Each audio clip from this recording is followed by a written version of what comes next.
the first character that came to me was actually the main character of the novel. It was a dragon. And so, when you get a dragon that pops in as a character, it takes a little bit of time to figure out where that character wants to be. Yeah. And middle grade was just where it wanted to be. Welcome to the True Fiction Project, a podcast series that explores the origins of fiction. Every week, we begin with an interview, nonfiction, followed by a creative piece, fiction, inspired by something from the interview. The idea is to demonstrate, of course, that fiction is born out of our life experiences. Now, here's your host, storyteller, author, public speaker, health and wellness expert, Renita Hora. Welcome, everyone, to the True Fiction Project. I'm your host, Renita Hora.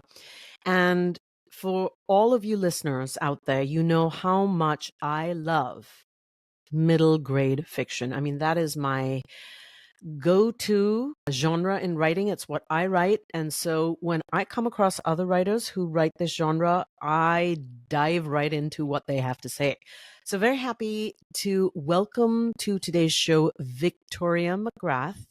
She is a writer of middle grade fantasy. Hi, Victoria. Vicky. Hello, Renita. I'm excited to be here speaking with you and your audience.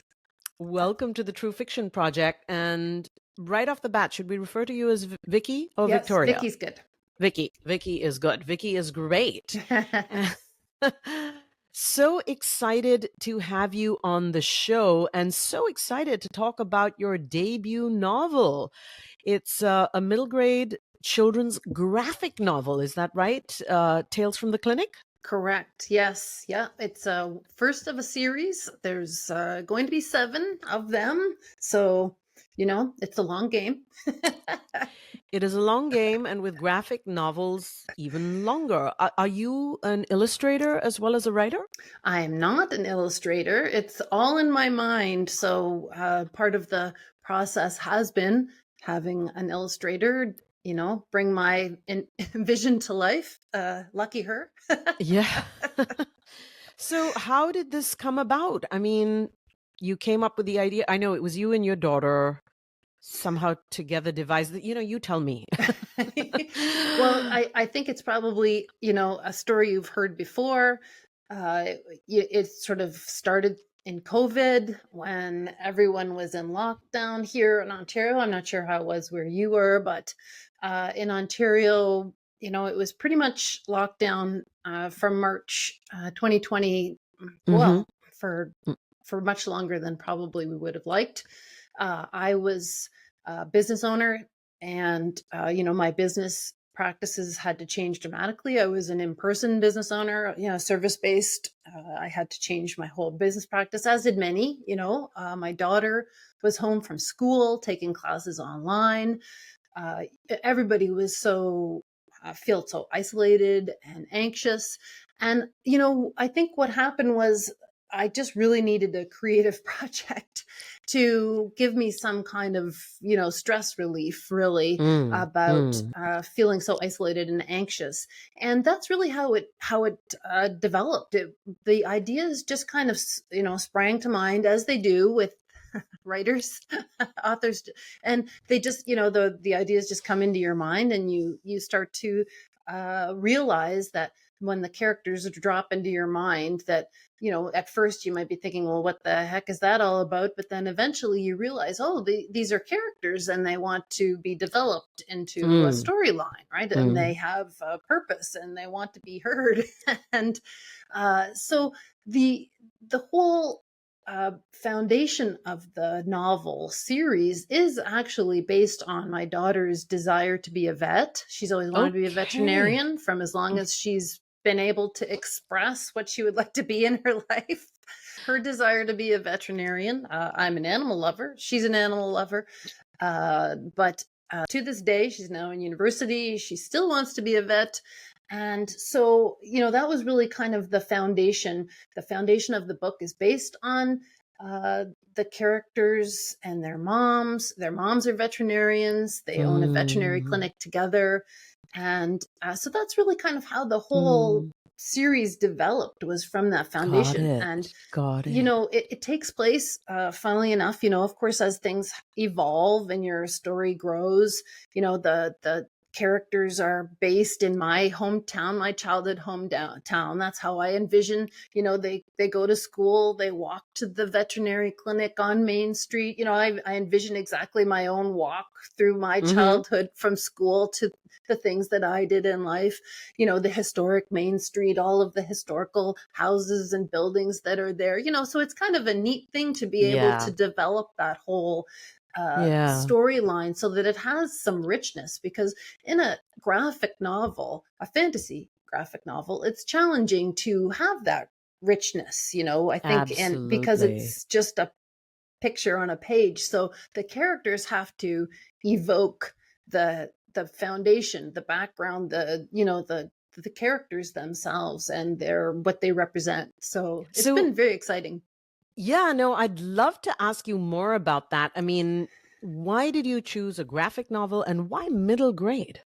Well, yeah, who knows, Renita, honestly. I have no idea how it was that I came to be a middle grade fantasy graphic novel author. It's just the way it evolved. Hmm. When the first character that came to me was actually the main character of the novel, it was a dragon. And so, Mm. when you get a dragon that pops in as a character, it takes a little bit of time to figure out where that character wants to be, Yeah. and middle grade was just where it wanted to be. Got it. Well, it's definitely fantasy, because I haven't seen dragons sort of walking around in my backyard. In the backyard of my mind all the time, all the time. That's right. Um, but a graphic novel, I mean, look, writing a book is not an easy endeavor. I don't care what kind of book, even a picture book or some kind of epic fantasy that stretches thousands and thousands of words and pages. None of it is easy, but a graphic novel is not easy in a different way, and especially if you're not an illustrator. So tell us how you sort of decided to do the graphic novel and went about finding your illustration partner and putting it all together. I'm an avid reader. I've read my whole life, as I'm sure you have, and most writers and authors are certainly going to probably be readers. Hmm. And so, as a child, youth myself, I actually really loved comic books, graphic novels, and especially, ones that were kind of like a series, but not Hmm. necessarily a story arc, like an entire story arc. Like when you think about an entire story arc spanning, several novels or whatever, like Harry Potter is an example, Mm. right? That where, Harry grows throughout the novels and it's a whole story arc of his, his quest. Yeah. And so I really liked comic books, which were obviously there was a continuity among the characters, a continuity among the story arcs, but not necessarily the same story, on and on and on. And so I think Right. that Right. was sort of what inspired me to go the route that I did with my novels, is that it's the same foundational characters in each novel, But it's a different but it's a adventure different, each exactly, a time. different adventure Right. each time, a different multi-dimensional adventure each time, a Hmm. different multi-dimensional character each time. And so that, I think, there were also a lot of interesting graphic novels as I was kind of interested in reading as a young person. Tintin, I'm not sure if you're familiar with Yes. Oh Tintin, gosh. right? Grew Like up on that, Tintin. yeah, that was a real for me, Yeah. I loved Tintin. I thought it was great. And so those are Yeah. kind of the reasons why I went with the graphic novel. Mm. Great reasons. I mean, it's always good to, I think, go with what you know and what you've experienced and what takes you to sort of your happy place, comfort zone, childhood. Right, exactly. Yeah. And finding the illustrator. So I discovered my publisher, Hasmark, through my own personal development journey, which I've been on for a few years now. I work with Peggy McCall. She's also an author, and so I learned through Peggy that her sister is actually a publisher, Hasmark Publishing. And so that's kind of how that all happened for me, was that through my personal development journey, I discovered Hasmark Publishing, and Hasmark actually found the illustrator for me. And so, the illustrator had done several other children's books, not necessarily graphic novels, but illustrated children's books.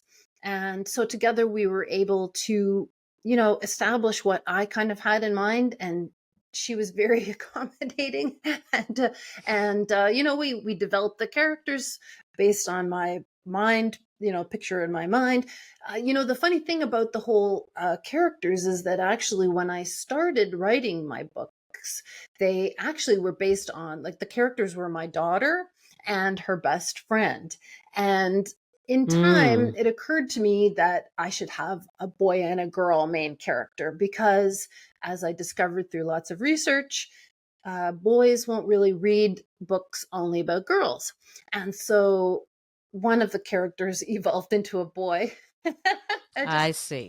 Yeah, makes sense. But the characters are still the same, and so when you have in your mind, what you want to see, the characters evolve into the whole. You have a picture of the story as you're writing it. It's not that difficult to translate it into illustration, as long as you've got someone who is willing to work with you and who obviously is talented. That's key. Yeah, absolutely. So you're going to read for us today. Can you give us a little bit of a setup as to what part of the novel you're going to read from, or what happens? Don't tell us what happens because you're going to read, but just set it up for us. Sure. So I'm going to read the first couple of pages, which is the intro to the characters. And the novel is based on two best friends who help out at their mom's veterinary clinic and get into multi-dimensional adventures with the patients. So that's the whole sort of overview. And then I'm going to read you the introduction or first chapter or first few pages, just to kind of give you an understanding of some of the characters. Fantastic. Okay, before you do, let our listeners and viewers and audiences know where we can find your work, your website, social media, whatever you would like to share. Sure. So, of course, it will be on Amazon. Dragon and the Mysterious Artifact is what the title will be. And so Amazon, Barnes & Noble, Indigo Chapters if you're in Canada. And of course, also on my website, which is VickyMcGrathAuthor.com. And if anyone would like to join me on Instagram, I am at Vicky.McGrath. Wonderful, wonderful. Okay, The Dragon and the Mysterious Artifact. And the series is called Tales from the Clinic. Okay. My gosh, fascinating. Okay, well, Vicky, we are in your hands. I cannot wait to listen and absorb. It's my pleasure. And now to the premise of the True Fiction Project, which of course is to create fiction out of nonfiction. So, thank you. This is Tales from the Clinic, Book 1, The Dragon and the Mysterious Artifact by Vicky McGrath. Are you ready, Jules? Sam asked as he approached his best friend's locker in the hall of the elementary school they both attended, Parkview Public School. I sure am, responded Julia, smiling at Sam, pulling her backpack straps over her shoulders and closing her locker door with a bang. Okay, let's go then. Sam started down the hall towards the main doors. My mom wanted me to help out at the clinic today after school. That's good. I have homework to do, and I can do it at the clinic, Julia said, as they walked out of the school and towards the veterinary clinic owned by their mothers. Yeah, I have homework as well. Sam glanced around as they walked and pulled his backpack higher up on his shoulders. Hopefully, I can get it done after I'm finished at the clinic. Can you believe our moms have owned the vet clinic for 15 years already? Julia exclaimed. We're pretty lucky they met at vet college and decided to go into business together. I know, right? Sam agreed. It's a good thing we decided to be besties at birth. Sam and Julia laughed. Like we had a choice, Julia laughed. And we get to help with all the patients who stay over and board with the clinic. It's pretty much a win-win-win, Sam continued. The kids walked through the schoolyard across the road and cut through the community center. As they walked along the pathway behind the center, they entered Main Street and walked towards the clinic. The clinic was a heritage house that was part of a commercial area, which had been renovated to become a veterinary clinic several years ago. It had a waiting area in the front, 2 assessment rooms, a surgery room, and 2 holding rooms in the back. "Hi, Mom," called Sam and Julia in unison, grinning at each other as they walked in the clinic's back door. All right. Vicky, thank you. That was fantastic. I cannot wait to get into the book and, sort of read more and see what happens. Do you have plans for more books next year or in the future or close on the heels of the first? Do have a series of 7, and so hopefully the others will be out. I intend to add them sort of every year. So hopefully 2025 will be the second one in the series. Fantastic. I cannot wait to get my hands all over these. Vicky, thank you so much for joining us on the True Fiction Project. It has been such a pleasure. Thank you. Fun. Thank you so much. I really enjoyed myself. That was Vicky McGrath, Victoria McGrath, talking about her debut novel, The Dragon and the Mysterious Artifact, on the True Fiction Project. And I am your host, Renita Hora. Thank you for listening to the True Fiction Project with Renita Hora. Be sure to subscribe to the newsletter to receive more inspiring stories showing how fiction is born from our everyday experiences. For more information, visit www.truefictionproject.com.